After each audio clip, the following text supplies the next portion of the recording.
L'empatia è una dote straordinaria che ci permette di comunicare ad un livello superiore con le persone. Non è importante solo sperimentarla, ma anche suscitarla negli altri. Anche se in alcune circostanze è davvero arduo riuscirci. Scopri come fare con questi semplici consigli da mettere subito in pratica.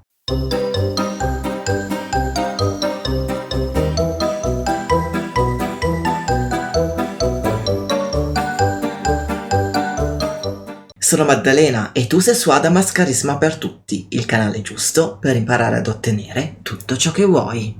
Iscriviti subito al mio canale e clicca sulla campanellina per non perdere i miei video e ricordati di lasciarmi un like. I migliori comunicatori riescono a suscitare empatia in chi li ascolta e questo permette al loro messaggio di essere veicolato meglio, recepito e sedimentato in profondità. Non è semplice riuscirci e in alcune circostanze è ancora più complicato. Infatti, quando si comunica non di persona, ma dietro a uno schermo, come nelle videoconferenze ad esempio, è veramente difficoltoso riuscirci. L'empatia infatti è generata, fra gli altri fattori, dalla vicinanza fisica. Non è assolutamente razionale, forse non ha neanche tanto un gran senso. Eppure, è così.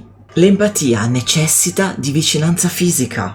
Ecco perché la comunicazione virtuale pone dei problemi, che però per fortuna sono risolvibili. Pensa a questo banalissimo esempio. Se sotto casa tua fallisce un negozio, trovi la saracinesca abbassata e il cartello chiuso per Covid, la cosa ti tocca da vicino. Probabilmente userai proprio quelle parole: toccare e vicino. E questo anche se magari non ci sei mai entrato e non hai mai comprato nulla. Ma se quello stesso identico negozio chiudesse a 100 km di distanza, la cosa non ti interesserebbe minimamente. Eppure probabilmente non sei mai entrato in nessuno dei due. Solo che il primo ti colpisce e il secondo ti lascia indifferente. La vicinanza fisica svolge un ruolo cruciale nelle tue sensazioni, anche se probabilmente non ci hai mai riflettuto un granché. Ecco perché la comunicazione telematica può risultare ostica, perché le persone non ti avranno vicino a loro. Ma bisogna mettere in conto che questo modo di comunicare diventerà sempre più diffuso e sempre più la norma. La pandemia ha di sicuro modificato per sempre, accelerando il processo, il nostro modo di interagire. Motivo per il quale ti consiglio di assimilare al meglio questi trucchetti psicologici. Si può riuscire ad ingannare la mente, ci sono dei metodi precisi e per l'esattezza in questo caso si tratta di parole che possono risultare efficaci a creare una sensazione di vicinanza fisica. È un'illusione, ma funziona.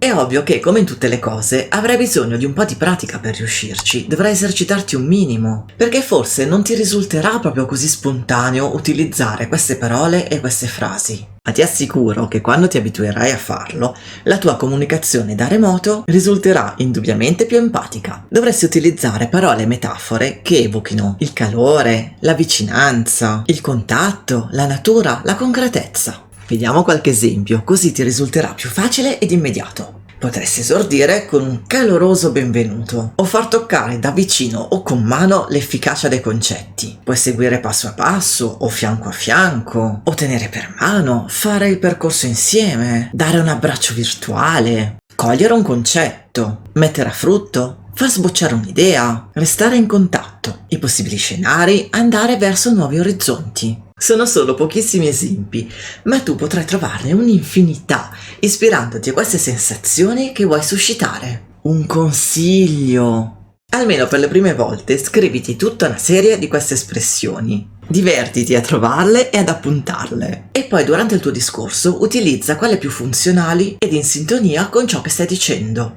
Non eccedere, ma comunque disseminale lungo tutto il tuo discorso. La mente non distingue fra ciò che è reale e ciò che viene evocato in modo efficace. Rimane confusa e se tu evocherai spesso, ripeto, il calore, la vicinanza, il contatto, la natura, la concretezza, i tuoi ascoltatori dimenticheranno che sei distante dietro ad uno schermo e proveranno più facilmente empatia. Ovviamente non è sufficiente questo stratagemma. L'empatia necessita di molti altri elementi che analizzeremo in futuri video. Per ora magari vai a guardarti la playlist dedicata al linguaggio del corpo, perché una corretta gestione del non verbale ti aiuterà tantissimo nel tuo scopo. Di sicuro però ti aiuterà ad abbattere la barriera dello schermo ed è un ottimo inizio. Adamas diventa come un diamante, brillante, prezioso ed invincibile.